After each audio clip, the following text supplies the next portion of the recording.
So some really treacherous conditions here. And as the strong winds move into Scotland and Northern Ireland, as well as Northern England, the risk of disruption here in places. Wednesday stays unsettled with further rain and wind, turns quieter on Thursday. Canary Islands sponsors the weather. Join me, Alex Phillips, for the afternoon agenda on GB News, Monday to Thursday from 4 p.m. till 6 p.m. We don't lecture to you or try to tell you what to think. We do a deep delve into a topic with views from across the range of debate, therefore leaving you, the viewer, to make up your own mind. Join me, Alex Phillips, for the afternoon agenda on GB News, 4 till 6, Monday to Thursday.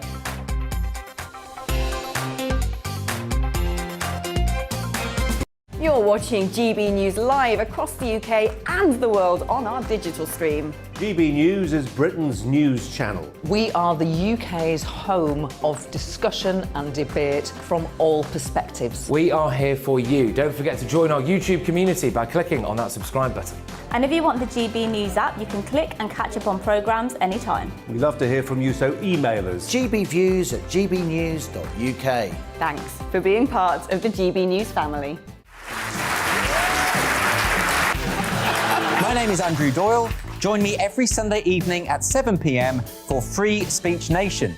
This is a show where we address current affairs and news stories of the week with the help of two wonderful comedian panellists. I brought in comics because I want to give it a lighter edge, and also they work for less. See you there.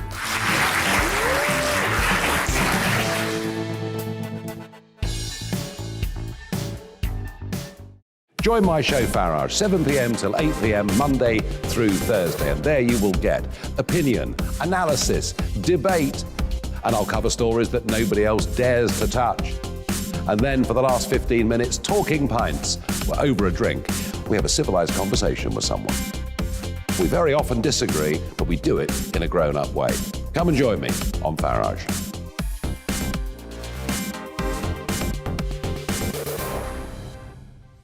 I'm Colin Brazier.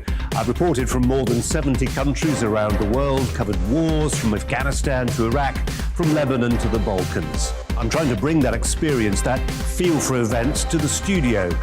And something else, I'm ready to give an opinion. Today's stories with a spark. Brazier from 8 p.m. weekdays on GB News.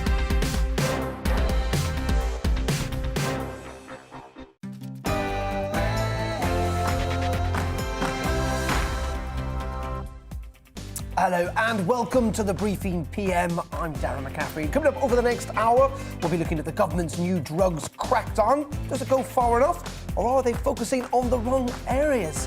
We'll also be looking at changes potentially to judicial review, many suggesting it is a wrong move by the government. And we'll be live in the Commons with an emergency statement in the next 30 minutes on the ongoing power cuts up north, with another storm due to hit the UK in the next 24 hours. That and so much more over the next hour, but first, at 3 o'clock, let's get you the news with Rosie Wright.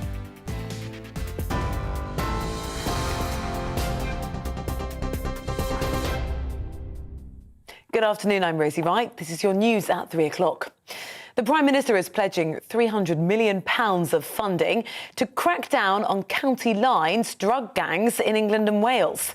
The investment will help treat and rehabilitate addicts and target recreational users who could face having their passports and driving licences confiscated.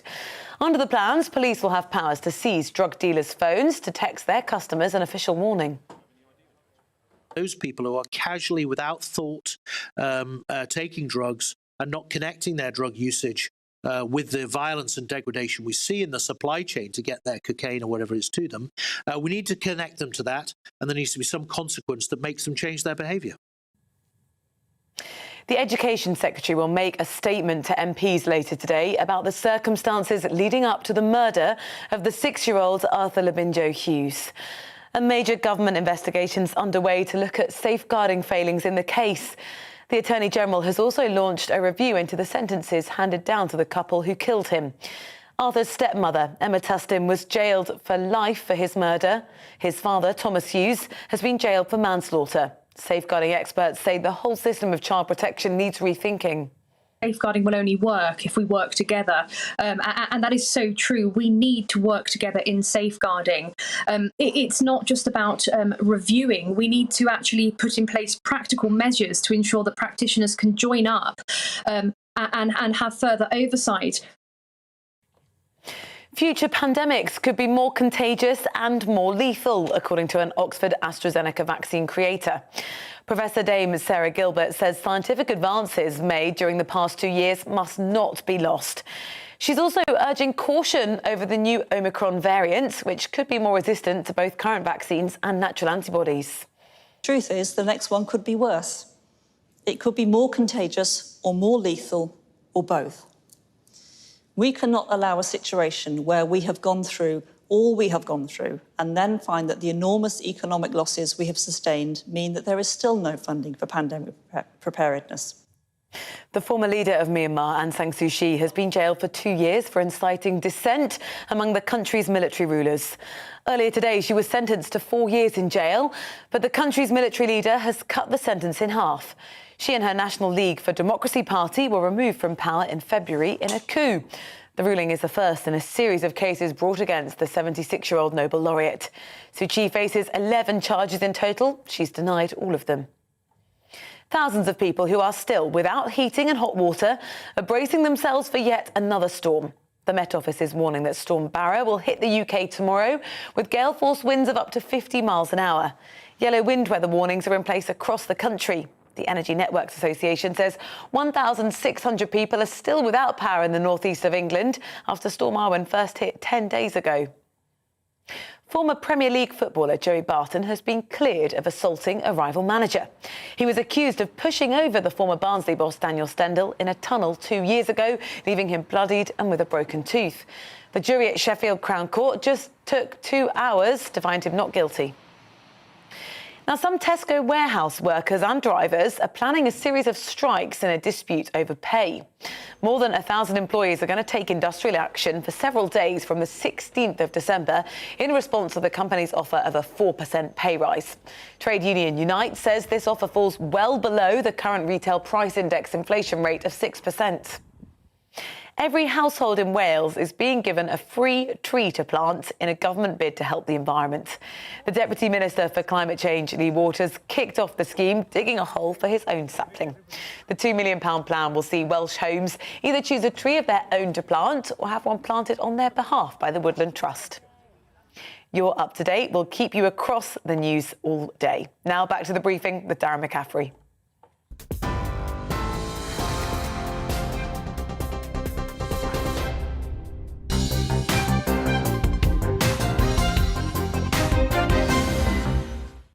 A very good afternoon and welcome to the Briefing PM, your fix of all the latest political news, debate and analysis here on GB News.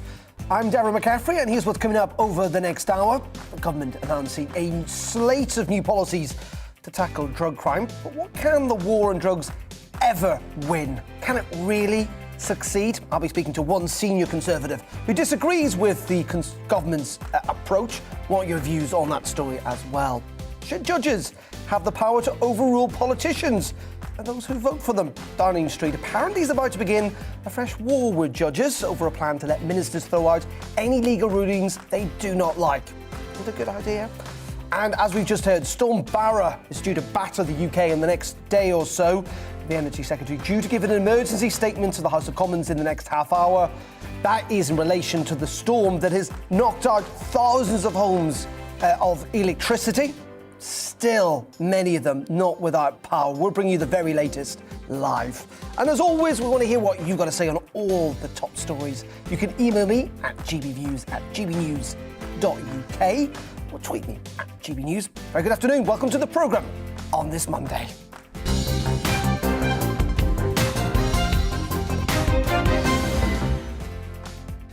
Yeah, thank you very much indeed for your company. Now, Boris Johnson has today pledged to ramp up again the war on drugs. Harsher sentences, new offences and more funding to criminalise perpetrators. The Prime Minister is trying to reclaim the narrative after weeks of negative headlines and portrays government as tough on crime, with weeks of new crime policy announcements expected. Today is Drugs Day, We'll take you live to the House of Commons later, where we're expecting to hear from the government. But first, earlier we spoke to Kit Malthouse. He's the Minister of State for Crime and Policing. And here's what he had to say about the government's new policy initiative. The experience has been mixed. As the Prime Minister said on the media earlier today, our view is that illicit drugs of all kinds are very bad, and we want to see them removed from society as much as we possibly can. Now, that means we have to have a twin-track approach. We have to have heavy and ruthless enforcement against those who supply the drugs, which is what we've been doing quite successfully, for example, on county lines over the last couple of years, with 1,500 lines closed, 7,500 people arrested.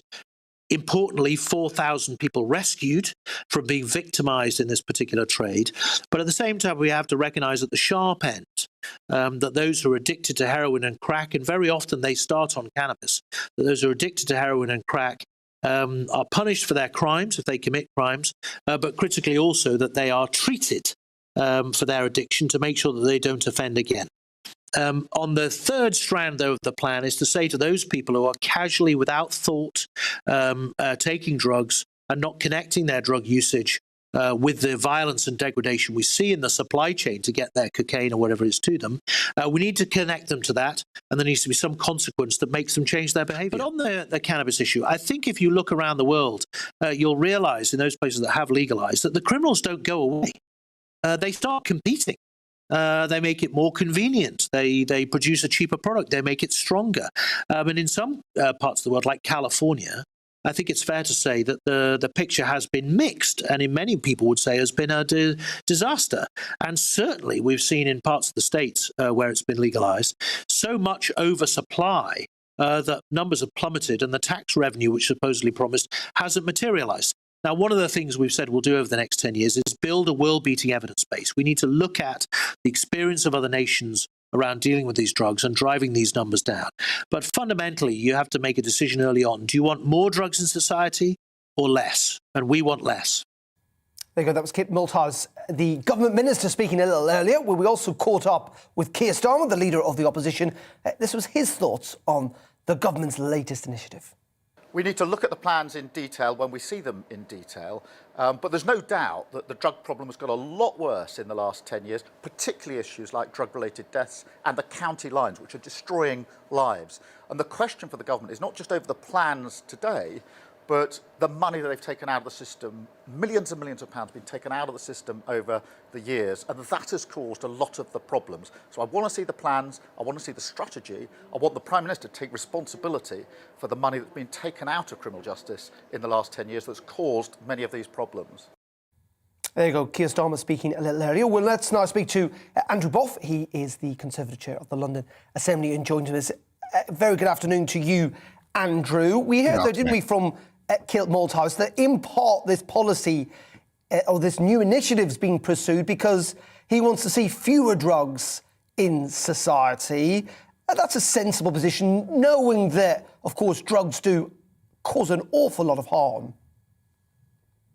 Oh, absolutely. And I think those people who try to caricature those people like myself who believe in the regulation of drugs, that in some way we think drugs aren't harmful or more people should have them is a calumny.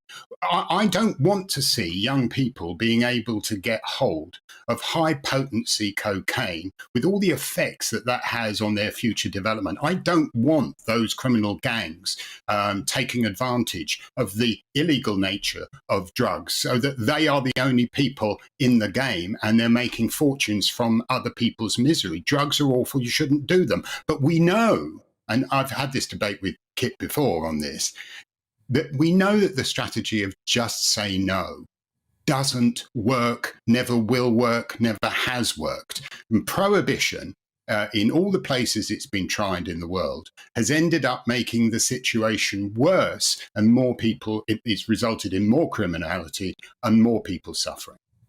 Aside from getting on to the argument about prohibition, which we might do a little later, I mean, we're not at that stage yet, so it is still illegal. Well, we are. It is prohibition that we have at the moment. Well, no, sorry, I meant in the sense of, yes, so we're in those circumstances. Yeah. And so isn't it right that the government takes measures to kind of support policing to take on these criminal gangs, i.e. that's a separate argument from what the government's doing today, which does seem terribly sensible. Do you know what I want the government to do? And incidentally, I must say that I do welcome the government's investment in drug treatment. That's something that has been, the investment has been too low for too many years, and Dame Carol Black's report recommended it most strongly. So, the taxpayers like that idea as well, because for every pound spent on drugs treatment, you save about £4 from the public exchequer on things like law enforcement and providing health in the future. But but what fundamentally is wrong with the government, half the government strategy, as I say, I support half of it, but half of the government strategy is that it doesn't really listen to the experts on the ground, that the evidence quite clearly points to the fact that we need to take a different approach. We need to take an approach that doesn't try to, doesn't try to make people virtuous through the law. That the law is the worst way of being able to help people. This is a public health crisis, and health is where the investment needs to be. Obviously, with the legislative framework that we have at the moment, of course, we have to spend money on getting rid of these criminal gangs. But let's not raise our expectations too much, because if you clear out those bad guys who are distributing things like cocaine, crack cocaine, and all the rest of it, if you clear them out, that will last for about 4 hours, because in no time at all, the suppliers that are more wicked, more illegal, more desperate, and more violent suppliers will come to fill the gap. And the governments just don't seem to realise this, that all they are able to do with this vast investment of money in policing is to halt the problem for literally hours. Kit Maltese, trying to make that point and saying that even when the government gets involved in this, even when you do decriminalise many of these drugs, the state then ends up competing still with those gangs. It's not decriminalising. It's not decriminalising. I mean, that's a halfway solution that doesn't resolve the problem. What you need to do is regulate them so that they are fully under the control of the law. The decriminalisation, which I hear a lot of people. But under those circumstances, for example, so you would have, potentially access legally to drugs supplied by one of the... We've got to be driven by evidence. We've got to be driven by the case. But what would then stop gangs potentially offering more potent drugs, cheaper drugs, things that are more available? Well, which gangs are providing currently more potent alcohol or more potent tobacco? There's not a lot. Well, yeah, but my point is, Kit Maltese is making that case that he fears that the state could end up competing with these gangs. No, they won't. If it's licensed. I mean, look, I'm not going to say this is what they should do now, but what I am saying is the thinking in government needs to change. And I welcome the setting up of the Joint Combating Drugs Unit, but its remit needs to have a few additions to it. First of all, that Joint Combating Drugs Unit, which is multifaceted, should reanalyse the evidence of what works and what doesn't work. Because quite frankly, those very draconian legal measures don't work. And we've seen what happens in other countries when you get more and more draconian. You end up with the situation you have in the Philippines, where sort of extrajudicial justice is carried out without any recourse to any kind of human rights or rule of law. And the more desperate you become to enforce it, the more desperate the criminals become. And so we have to break that link between the criminals, the mafia, this is like the mafia, the criminals who are benefiting and profiting from the misery of others. We have got to destroy their market. And certainly on cannabis, there is a very strong case on cannabis, that should not be decriminalised, because that, as I say, doesn't attend to the supply of drugs, i.e. if you have a joint on you and you get caught, then they'll turn a blind eye. That's not a solution to the problem, because you've still got the problems of criminal supply. They need to regulate cannabis.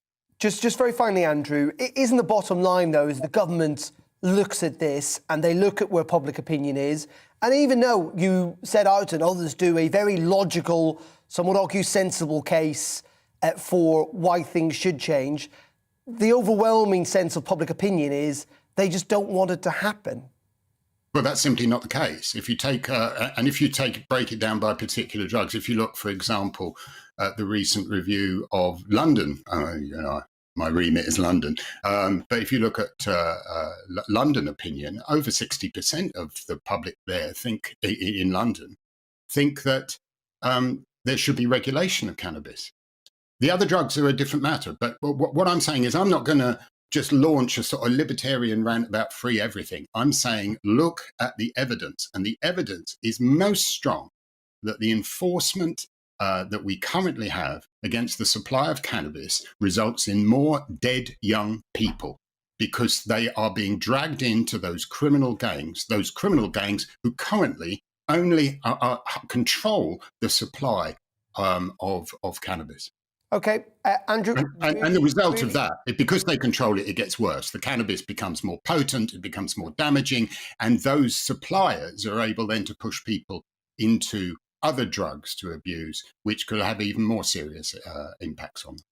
Okay, Andrew, really appreciate your thoughts. Interesting discussion. Thank you very much indeed for your time. That's Andrew Buff there from the London Assembly. I'm sure you've got views on that. Do get in touch at gbviews@gbnews.uk or tweet us at GBNews. We'll get to some of those a little later in the programme. Now, away from that, Keir Starmer, who we saw a little bit earlier, well, he was receiving his third COVID vaccination booster a little bit earlier on today. And we got a sense of his views on anti-vaxxers, but also on those power cuts affecting still thousands in the north of England. Let's have a look at the Labour leader. A booster, quick, painless, no side effects, and I would encourage absolutely everyone who is eligible to come forward and have their booster. Don't be taken in by the misinformation. Come forward, have your booster. Think of yourself, think of others, think of your communities. Places like this are open, it's quick, it's easy. Please do it. I would have liked to see the government act more quickly. As ever, they're behind the curve. As soon as we saw the scientific evidence saying that should be pre-departure tests, we called on the government to do this last week. The government delayed, as they always do. They've done it now. That's a good thing, but the government needs to get ahead instead of being behind.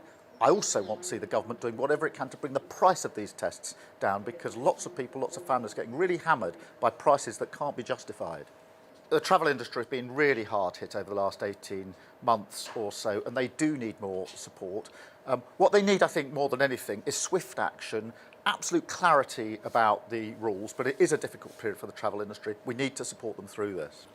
The government does need to put pressure on those power companies, those energy companies.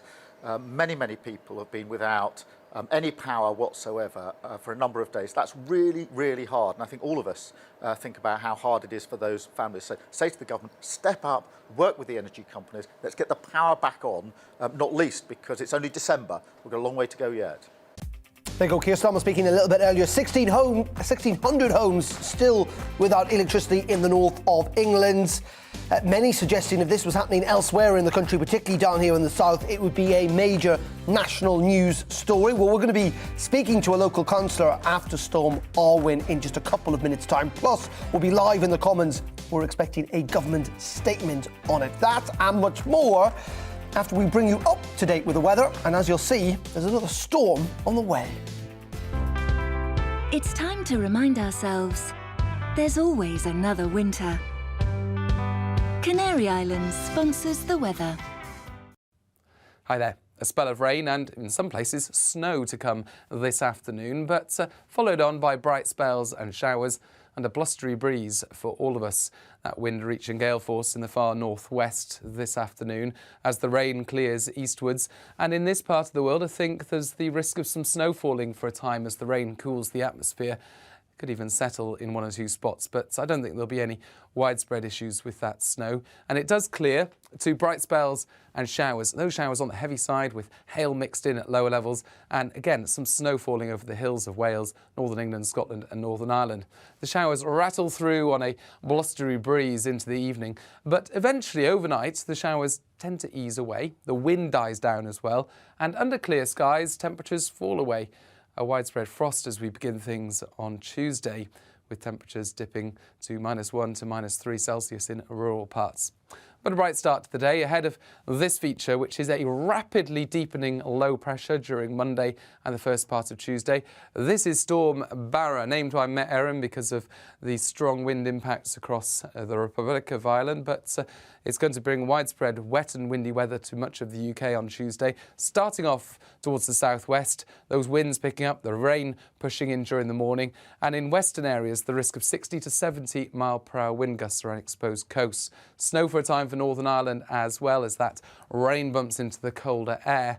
But the more significant snow is expected across parts of northern England and Scotland, where at lower levels there'll be some reasonable snow amounts, but over the hills 10 centimetres of snow is likely, along with blizzards, so some really treacherous conditions here. And as the strong winds move into Scotland and Northern Ireland, as well as northern England, the risk of disruption here in places.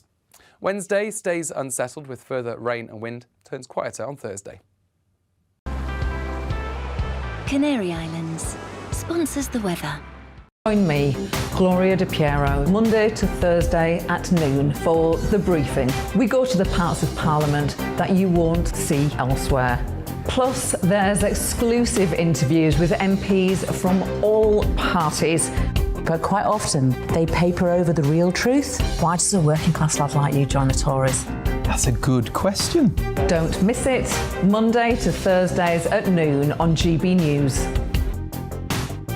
You're watching GB News live across the UK and the world on our digital stream. GB News is Britain's news channel. We are the UK's home of discussion and debate from all perspectives. We are here for you. Don't forget to join our YouTube community by clicking on that subscribe button.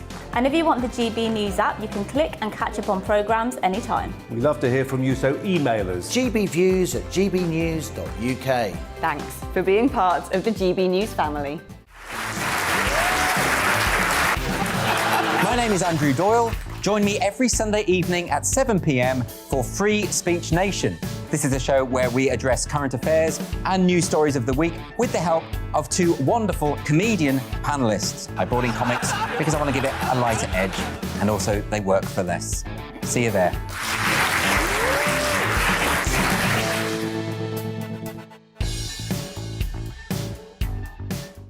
Join my show Farage, 7 p.m. till 8 p.m. Monday through Thursday, and there you will get opinion, analysis, debate, and I'll cover stories that nobody else dares to touch. And then for the last 15 minutes, talking pints. We're over a drink. We have a civilised conversation with someone. We very often disagree, but we do it in a grown-up way. Come and join me on Farage.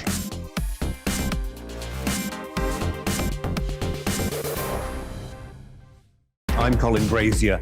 I've reported from more than 70 countries around the world, covered wars from Afghanistan to Iraq, from Lebanon to the Balkans. I'm trying to bring that experience, that feel for events, to the studio. And something else. I'm ready to give an opinion. Today's stories with a spark. Brazier from 8 p.m. weekdays on GB News.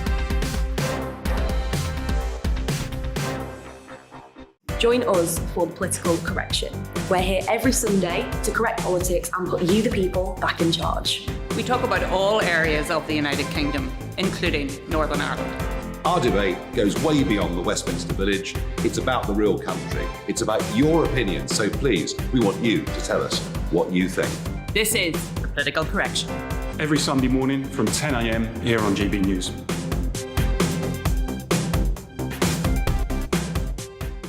You're watching GB News live across the UK, the world, and our digital stream. GB News is Britain's news channel. We are the UK's home of discussion and debate from all perspectives. We're here for you. Don't forget to join our community by hitting the subscribe button.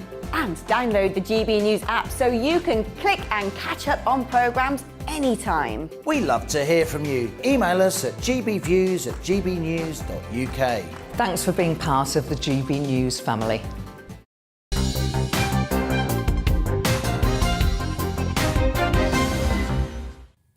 Very welcome back to the briefing on this Monday afternoon. Just to remind you, we'll be going live to the Commons for that emergency statement from Kwasi Kwarteng in just a couple of minutes. But first, Boris Johnson wants to weaken the power of courts to overrule decisions by ministers through the process of judicial review, according to reports in many of the papers this morning. It comes after a number of clashes, of course, with judges in recent years, such as that ruling back in 2019 to prorogue Parliament for 5 weeks, which was judged unlawful. Well, the Justice Secretary, Dominic Raab, has been tasked with the reform, but the move has received somewhat of a backlash from the legal establishment, with one senior QC quoted as saying the Prime Minister is seeking a more compliant judiciary.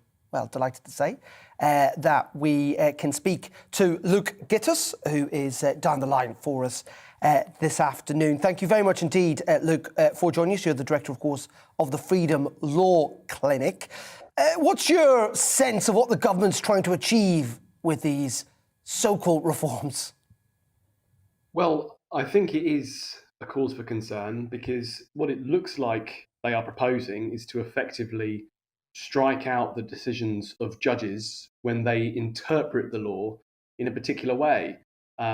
Parliament makes law, the judiciary interpret it, and the principle is that when judges make a decision, that decision is allowed to stand as guidance for lower courts, and that the process of the judges interpreting the law allows us in practice to advise people on what the likely outcome of their case is going to be. Now, with this piece of legislation, it's not quite clear how Parliament could act to effectively strike down the decisions of the judiciary, especially if other cases had been made on the basis of that ruling. It's not clear how the legislation will impact on all the cases that may arise from a particular judicial decision. So I think it's fair to say that the government has had, significant problems with what they saw to be an overreaching judiciary. You mentioned the Gina Miller case, and I think it's widely acknowledged that judicial review, the power of the courts to intervene against the decisions of ministers, has been expanding in recent decades, and judges have been more willing to intervene in cases involving what we might call political issues. But it's not clear how exactly this bill is going to work, and I think there are legitimate concerns amongst legal practitioners as to how exactly we are supposed to deal with a situation where a judge makes a decision. Lawyers understandably rely on that decision as to interpreting the law and having it as an authoritative interpretation of a piece of legislation, only to have that interpretation struck down. I think it's also just quickly important to say that they are perhaps fixing this problem in the wrong way. The reason why judicial review exists and the reason why judicial review is becoming more and more prevalent as a way of solving problems is because there are gaps in legislation. The only reason these cases can be brought is because there is some lack of clarity around how the law should be applied. If there wasn't that lack of clarity, then there wouldn't be these cases in the first place. So I think the proper response, if the government does believe that the judiciary is overreaching and believe that the judiciary are intervening in more political matters, the response to that should just be more legislation on the particular issues which give rise to judicial review cases. That means, for example, clarify. I just say almost as if, Parliament did its job a little bit better. We should say, of course, the Prime Minister's spokesperson kind of slightly denied the reports, but didn't, saying that they want to take a proper approach that strikes the right balance, but not necessarily recognising the reports, particularly on the front page of the Times this morning. Is there a sense, though, kind of from a political point of view, that Boris Johnson in some ways is trying to seek a bit of revenge here, given his run-ins with the judiciary, particularly over Brexit? Without doubt. And I think that's the political question that Boris Johnson is attempting to tackle head on. You mentioned there the Gina Miller case, which came around because of uncertainty as to the extent of the government's powers to prorogue Parliament. That is why that case was brought.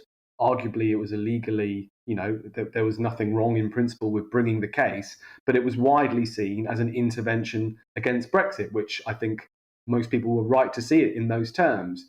So Boris Johnson is attempting now to readdress the balance of power and to say that elected officials should be the ones making political decisions.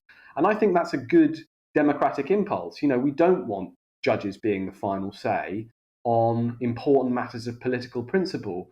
But the response, I think, should be to legislate better, to legislate more clearly, and to legislate more actively where we think there is a subject of public concern which requires clarity and consistency, and legislation should be the response to that.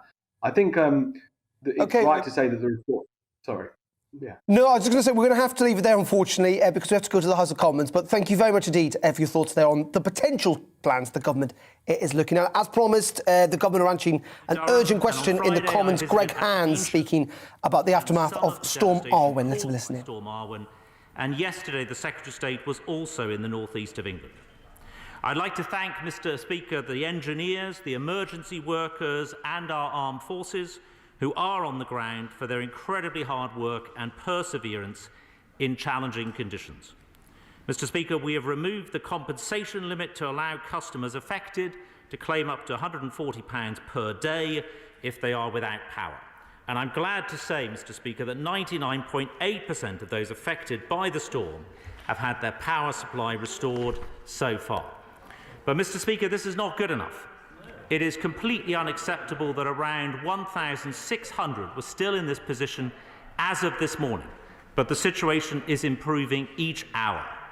The remaining areas affected are in the northeast of England, predominantly the Wear Valley surrounding Eastgate, where I was, Mr. Speaker, on Wednesday.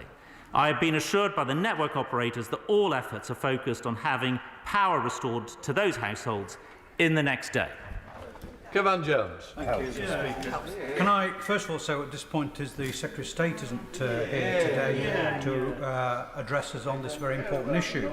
Mr. Speaker, there is something seriously wrong with Northern Power Grid.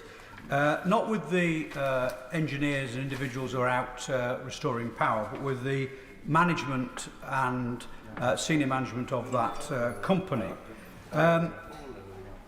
The Secretary of State, in his visit, said he met with, and I know the Minister did, met with local managers, and can I thank him for his phone call on Friday morning. But in the last 10 days, I've had constituents in Craghead, Stanley, High and Old, Edmondsley, parts of Chesley Street, without power. Some have now been restored. Blackhouse, Edmonds and other and parts of Craghead are still without power. And I'm sorry, I would ask the Minister to go back to the power companies because they cannot give the assurance that he's just given to those communities, because on their own website it said there's no date yet for restoring power in some parts of my constituency. Constituents have had to experience sub-zero temperatures in terrible conditions. It's been made worse by Northern Power Grid. On Friday night the 26th, I understand internally they issued an emergency for County Durham. That was not translated or transmitted to the Local Resilience Forum until Wednesday the 1st of December, which only became apparent to the County Council and the Resilience Forum when an enterprising council officer started plotting on a map how many homes were actually affected. What's made it worse is their communications, which has raised people's expectations that power's coming on, so people have stayed in homes when they shouldn't have done, and likewise, information now is still not good. I was even told by an employee last week of Northern Power Grid, just ignore what's on the website, it's complete nonsense. So if they're saying that, what confidence can my constituents have in that? But that communication, as I say, has been appalling and actually made things worse. The other thing that's made things worse, particularly in my constituency, parts of it are not rural, but are actually in towns, is the age of the components. So can I ask three quick questions? One, will he do an urgent independent assessment of the resilience of the grid, especially since we've got the storm coming in tomorrow night? What was done since 2013? And thirdly, in terms of the company, what can be actually made to make them force them to actually pass information on to those bodies that need to know the Resilience Forum? And what compensation or money will be put forward to Durham County Council and others for the money that they've expended so far? Minister. Well, Mr. Speaker, I thank him for those further questions, and I thank him for his concern. And it was good to have a chance to give him an in-person update on Friday morning on the situation in County Durham, and particularly in relation to North Durham, and particularly to pass on the contact details at the Northern Power Grid. Mr. Speaker, in terms of the Secretary of State, the Secretary of State, of course, gave a statement last Wednesday here from this very dispatch box, was in the North East yesterday and is currently on an urgent call with Phil Jones, who heads up the Northern Power Grid. Mr. Speaker, in terms of some of those responses, I agree with the Honourable Gentleman. I agree that the communications have not been effective. I think Northern Power Grid, and I said this to Phil Jones in person on Wednesday, that the communications were not good enough, particularly in the first few days. I was also joined by the member for Berwick-upon-Tweed, who also gave to him very directly the frustrations that she had had, including on social media. There had been no social media response. I think those messages, Mr. Speaker, landed with Northern Power Grid well. I also visited on Wednesday, Mr. Speaker, the call centre at Penshaw, and I wanted to agree with the Honourable Gentleman the incredible work being done in those call centres. I remember meeting Nicola Chipp, Dave Rose, many others who've been putting in long shifts in that call centre. Obviously, the first 48 hours was quite difficult to get into the call centre in the storm aftermath, but there's some really incredible efforts being put in there. A lot of engineers have come from right the way across the country. When I was there on Wednesday, 200 engineers were there. There's even more today, making sure those last properties get reconnected. In terms of the reconnection by tomorrow, that is the assurance given by Northern Power Grid. In terms of generators, hundreds have been deployed into the area. And finally, in terms of the independent assessment, what BEIS and Ofgem do after these events is to conduct an independent assessment, a lessons learned process, which is exactly what we did with Storm Desmond 7 years ago.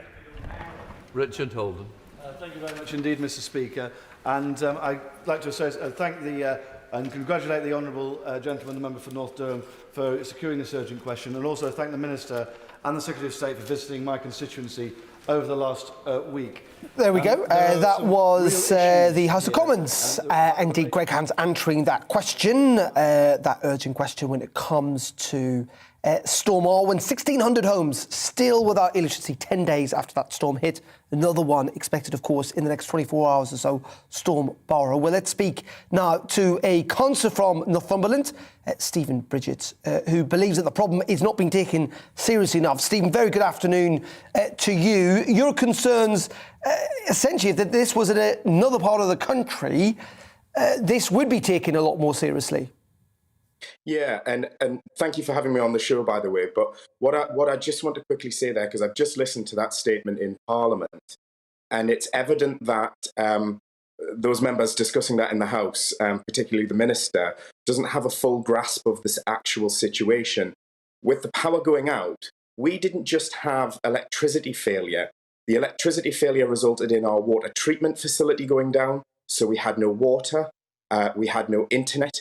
Landlines went down and the mobile phone networks went down as well. So there was no communication whatsoever other than knocking on doors to speak to residents directly. It wasn't just a failure of the power grid, it was a failure of all of the utilities in this area. Indeed, and it is pretty awful that lots and lots of people, frankly, 10 days later, haven't got electricity back again. And as we say, we're expecting winds potentially of 130 kilometres per hour to kind of batter much of Britain in the next 24 hours or so. Is your sense, though, that if this wasn't the northeast of England, if this was the home counties or the southeast, that actually people would take things more seriously, that there would have been a more urgent response? It's not just my assessment. This is what my residents who I represent are actually saying to me. They are saying, if this had been in the south of England, there would have been obviously a lot more coverage on it. There would have been a lot more resources deployed. I think we would have got a quicker response from government as well. So I'm just relaying what the vast majority of the residents I represent are saying. It kind of feels like we're a bit forgotten about, and it doesn't seem like those in government actually have a grasp of actually what happened here. If there had been any of the residents that I represent who had taken seriously ill on Friday night and into Saturday, they could not only have not contacted emergency services because the roads roads were blocked. We couldn't have got emergency services to them. In the end, though, we heard, didn't we, from one of the local MPs talking about the questions that now need to be answered. Is your sense that actually this might prompt some change and that might be greater resilience built into the network so this doesn't happen again? Or do you fear that we could be here very easily again? Well, if they don't build greater resilience into the network, let me just give you some examples. So the air source heat pumps that the government is trying to get every home onto by 2030 or 2035, I went and visited 2 elderly residents that are in the area I represent. And I went into their property with a police officer, and the temperature in their home was 2.5 degrees because the local social housing provider had forced these air source heat pumps on them with solar panels on the roof, taken out their log burner in the process, and they had no way to heat their home. They were in their 80s. We had to take them out of their home and put them in alternative accommodation. We've had residents who've got electric cars are having to travel 10, 20, 30 miles to be able to charge their cars. And then Openreach are forcing a lot of residents onto these new digital lines, which require mains power rather than the battery power from the local exchanges. So if we're heading into this electrical revolution, this green revolution, in circumstances like this, it is absolutely useless. OK, well, that's certainly pretty potent stuff when it comes to, as you say, people not necessarily fully embracing what is really quite happening in that part of the country. And let's hope those 1,600 homes do get connected before too long. Stephen, thank you very much indeed. Sorry, Christopher, I should say. No, thank you very much indeed for joining us here on GB News. OK, we're going to pause there on GB News. Coming up next on the briefing, levelling up. Well, it sounds like the potential legislation has been delayed. But is the government properly committed to it? Will it make a big difference? We'll be discussing that and much more in just a couple of minutes. Stay tuned.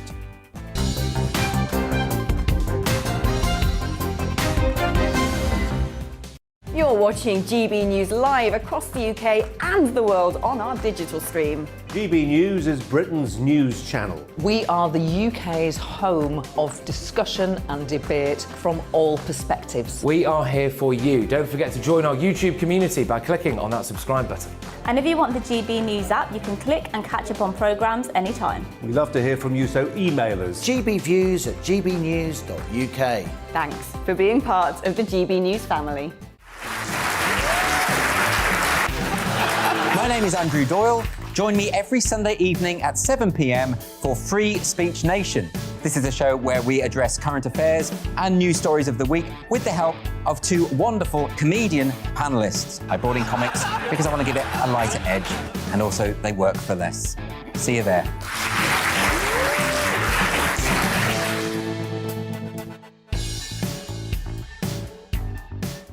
Join my show Farage, 7 p.m. till 8 p.m. Monday through Thursday. And there you will get opinion, analysis, debate, and I'll cover stories that nobody else dares to touch. And then for the last 15 minutes, talking pints. We're over a drink. We have a civilised conversation with someone. We very often disagree, but we do it in a grown-up way. Come and join me on Farage.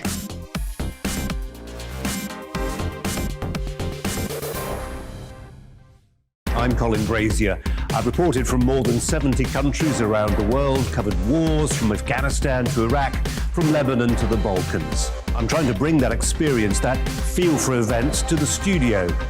And something else. I'm ready to give an opinion. Today's stories with a spark. Brazier from 8 p.m. weekdays on GB News.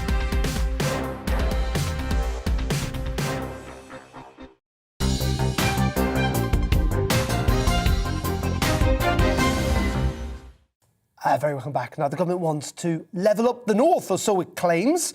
But right now, it's struggling to keep the lights on in certain parts of the country. And this comes at a time in which it's been confirmed that the white paper that was due to be delivered before Christmas, well, that's now being delayed until next year. GB News' East Midlands reporter, Will Hollis, has been exploring what levelling up means for the citizens of Bassetlaw. This is his report. Like much of Britain, Worksop was once a thriving market hub, the community embedded in the coal industry. Stephen spent his entire life living here and remembers those better days. This time you could buy anything. You could even go on market and a man and bet you your trousers for £10, any pair of trousers you want. Now the high street contends with empty shops and antisocial crime. Stephen says he wouldn't leave the Nottinghamshire town, but wants something to change. There should be more money spent on it, instead of like just letting everybody struggling out about. But if they don't want to spend money on it, why don't they just flatten it and start again and build all new from the beginning and have a better town? Worksop's part of Bassetlaw. In 2019, the constituency was one of the many red wall seats that voted Conservative. As part of an election promise, Boris Johnson said he'd level up former Labour heartlands after decades of inequality. Fast forward 2 years and £4.8 billion is available. Councillors here hoped they'd get $20 million to help boost business around the high street. However, when the first round of levelling up cash was released, Worksop wasn't on the list. A surprise to Bassetlaw's MP, the town's considered a priority under the government's plan. He claims that the bid was delivered past the deadline. When we actually saw the list, we weren't on the list of successful projects, but we also weren't on the list of unsuccessful projects. That meant that questions had to be answered, and it later transpired that we'd either submitted a bid late or indeed no bid was submitted at all, and that really shocked me. Bassetlaw District Council's in charge of the bid. Its Labour leader challenged the accusation on Twitter, describing the government as incompetent. Earlier this week, the argument landed in the Prime Minister's lap. What can this government do to help support areas like mine who have struggled with their bids in order to make sure they are successful the next time around? I thank you I thank my honourable friend very much. Well, the step number one is to vote out those dozy Labour councillors, Mr. Speaker. But I can tell him and I thank him for the excellent representation he gives to Bassetlaw, Mr. Speaker. And I can tell him the second round of bidding for the Levelling Up Fund will open in the spring of next year. When asked about what happened, a Department for Levelling Up minister confirmed that the bid was delivered late. In a statement, Bassetlaw District Council said that while it is disappointing not to have been considered in the first round of funding, it is working with the department to gain feedback. There is more funding to be won, but some in the town are sceptical. There's still no clear guidance of what levelling up actually means.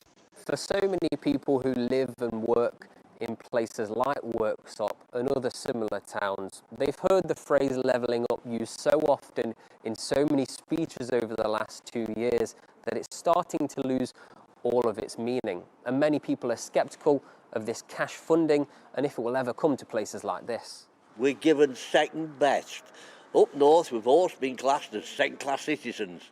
Yet we're your grafters. Every time you want anything, you come to north. So, don't you think it's about time, as you realise, this levelling up means levelling up 50-50.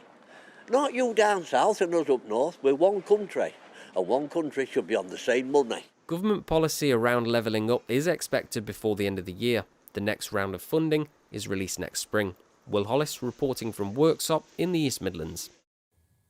Let's move overseas now because Ireland is closing its nightclubs and reimposing sharp restrictions inside pubs, restaurants and other indoor venues to cope with an expected surge in COVID-19, driven, of course, by that new variant. Well, our Northern Ireland reporter, Doug Beattie, has been reporting on those restrictions being reimposed in Ireland. My message this evening is a difficult one. It is difficult because even though Ireland has done very well as a country and you have done everything that has been asked of you, we have received some very stark advice from our Chief Medical Officer and our public health experts that requires the reintroduction of a number of restrictions. From the 7th of December until the 9th of January, nightclubs will close. Strict social distancing will be required in all bars and restaurants, including hotels, and they must all revert to the situation that was in place before the 22nd of October. The words of the Irish Taoiseach after he tries to get control of a spike in the COVID virus. While the Republic of Ireland imposed tighter restrictions, many of their citizens, unfettered, come north for shopping, nights out and entertainment. The Northern Ireland Executive have went head-to-head with its hospitality industry over COVID passports and insists it can trace the visitors from the south. Well, actually, one of the things that we have in place, again, in the last few weeks that we didn't have this time last year, was the sharing of not just passenger locator form in regards to all international travellers who are now coming in through Dublin. That's been shared through our public health agencies as well.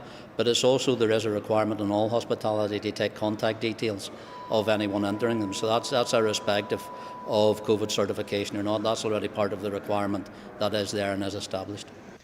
While southern restrictions will no doubt increase numbers coming north, the hospitality industry sees problems ahead. And I know people will say, I've cried poverty now for almost 2 years through COVID.